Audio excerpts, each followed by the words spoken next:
అందరికీ నమస్కారం. ఈరోజు మన స్టోరీ ఓ యథార్థ సంఘటన. ఒక పేద పిల్లవాడు చదువు పూర్తి చేసుకోవడానికి చిన్న చిన్న వస్తువులు అమ్ముకుంటూ తిరిగేవాడు. ఆ రోజు అతనికి చాలా ఆకలి వేసి ఓ ఇంటి దగ్గరకు వెళ్ళి, "అమ్మా, ఒక ముద్ద అన్నం ఉంటే పెట్టు, చాలా ఆకలిగా ఉంది" అని అడగాలనుకున్నాడు. కానీ అడగలేక ఒక గ్లాసు మంచినీళ్ళు ఇమ్మని అడిగాడు. పిల్లవాడు చాలా ఆకలితో ఉన్నాడని అర్థం చేసుకున్న యువతి ఒక పెద్ద గ్లాస్లో పాలు తీసుకుని వచ్చి ఇచ్చింది. అప్పుడు ఆ పిల్లవాడు, "అమ్మా, నీకు నేను ఎంత బాకీ ఉన్నాను" అని అడిగాడు. "నువ్వు నాకు ఏమీ బాకీ లేవు. చేసిన సహాయానికి ప్రతిఫలం ఆశించకూడదు. నువ్వు ఏం చదువుతున్నావు" అని అడిగింది ఆ యువతి.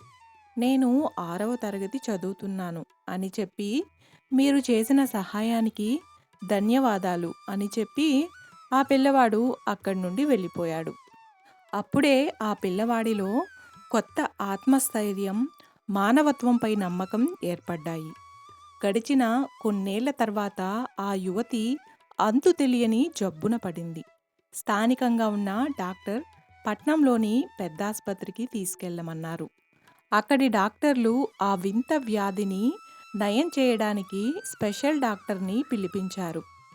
ఆ యువతి వచ్చిన ఊరు తెలుసుకుని ఆ డాక్టర్కి కళ్ళల్లో నీళ్లు తిరిగాయి.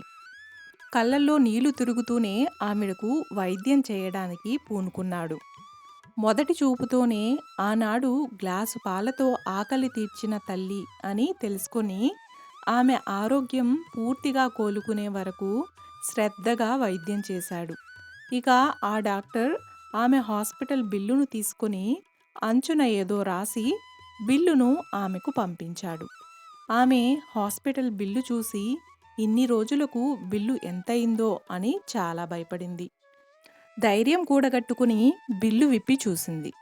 అంచున ఇలా రాసి ఉంది, "ఒక్క గ్లాసు పాలతో బిల్లు పూర్తిగా చెల్లించబడింది" అని.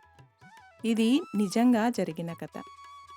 చూశారు కదండి. ఈ స్టోరీ మీకు నచ్చినట్లయితే ఒక్క లైక్ చేసి నా ఛానల్ని సపోర్ట్ చేయండి. ఇంకా మరెన్నో ఇంట్రెస్టింగ్ స్టోరీస్ కోసం నా ఛానల్ని సబ్స్క్రైబ్ చేయండి. Thanks for watching.